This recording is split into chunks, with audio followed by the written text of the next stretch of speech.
So the last couple of days, we have been working on lists and tuples, and we're going to kind of finish this series here. We're going to be working on dictionaries.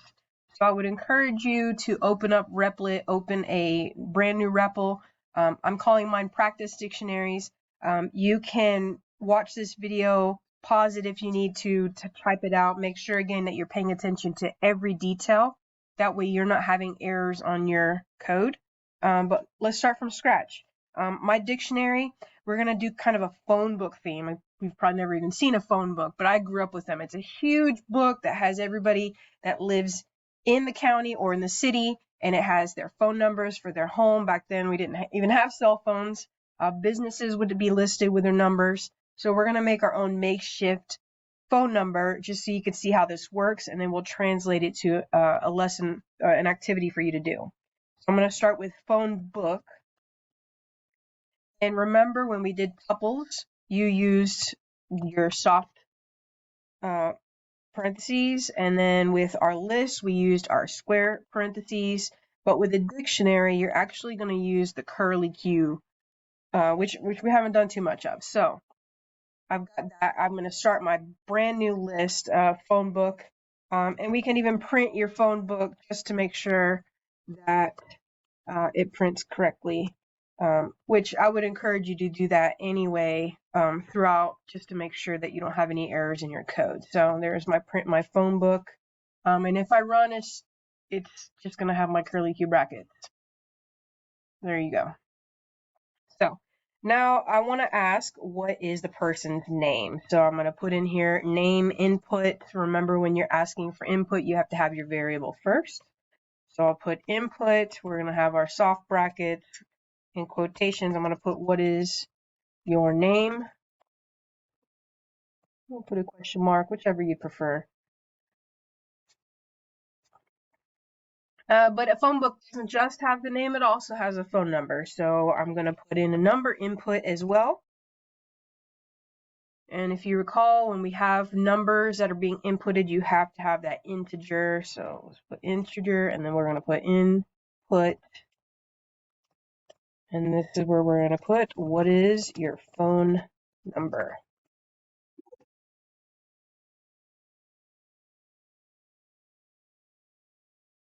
So now you can even test it out. As of right now, we don't have anything in our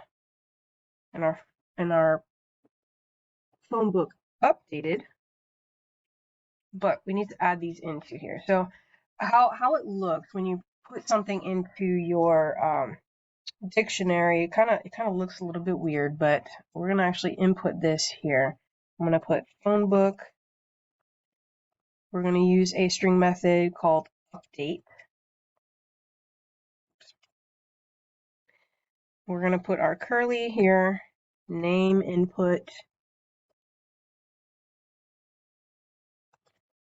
and number input.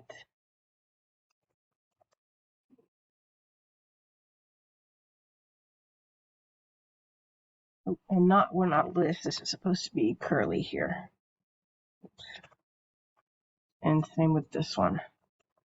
Okay. So notice this framing here. This right here is called a key. This right here is called your value. So when I print my phone book, let's see. Let's just put in some mock information here. So what is my name? I'm going to put Miss Sharon. What is my phone number? 1, 2, 3, 4, 5, 6, 7, 8, 9. And when I enter, notice here I have my name at the beginning. Again, this part right here is called your key. And my phone number right here, that is the value. So you've assigned a value to your key. And that is how you input information into your dictionary. So you could set up a loop and collect a whole bunch of information, such as the person's name and phone number, which you will actually use in your task today. So the next part is, let's say that I've collected 10, 15 phone numbers and names, but now I want to print my whole phone book. So we're going to use a for loop in here. I'm going to put for key. So again, that's looking at this first value in your dictionary. So for key in phone book, again, pay attention to your typos so you don't put too many O's like I just did. You're going to put print, and I will put person. Thinking about our user interface again, we want people to understand what the values that we're actually putting in our dictionary are. And then I'm going to insert my string, which is the key, which would be the person's name. So then we've got 2 parentheses here, and that's going to enclose the key, making sure that's a string, and then enclosing our print here. So 2 parentheses there, or 2, yeah. And then we've got a second print, and this is going to be where we put our phone number. So I'm going to put in quotations here, phone number. Same kind of setup. I'm going to add string phone book. So pulling from my phone book dictionary, but specifically, this is where it kind of looks funky because it looks like I'm pulling from a list, but I'm looking specifically for that value in the key assigned to that key. And then notice it's got the 2 parentheses after that. So this is what it should look like. So now, let's clear this so you have a little more space. I'm going to hit run again. Let's see what this looks like. So it asks for my name. I'm going to say Miss Sharon and my phone number 1, 2, 3, 4, 5, 6, 7, 8, 9. Enter. So now you see my dictionary's printed Miss Sharon with this information. And then it's broken down person. Here's my name, phone number. Ooh, I should have capitalized that. And there you go. So if you had multiple names, very similar to like if you had a list, it would just be separated with a comma. So I'm just going to put this as a comment so you can kind of see what it looks like.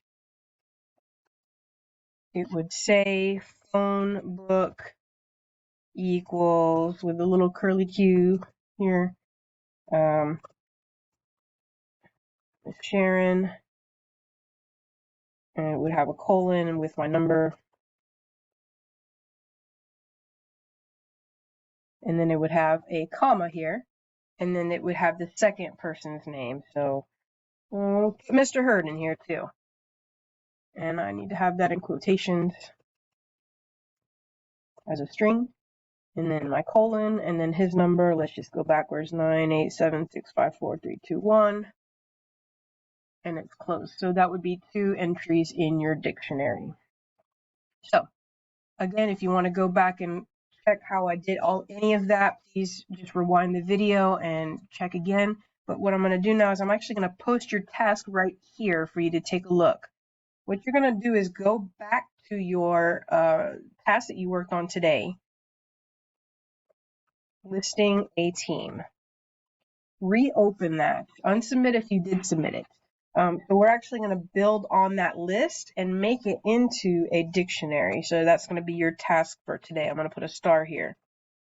Create a dictionary for each player on the team and their jersey number. Oops. So number 1, you need to ask for their number.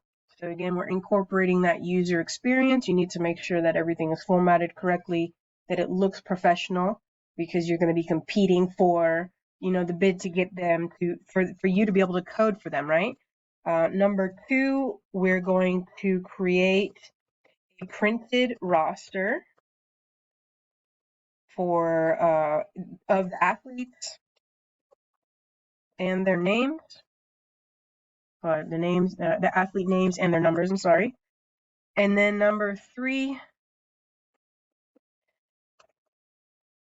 if you can get through number 2, for those of you that kind of like to jump ahead, I want you to create a function to search for their name or number based on their name or number. So for example, if I was using my information, find Miss Sharon's jersey number, or based on jersey number 13, which player is that?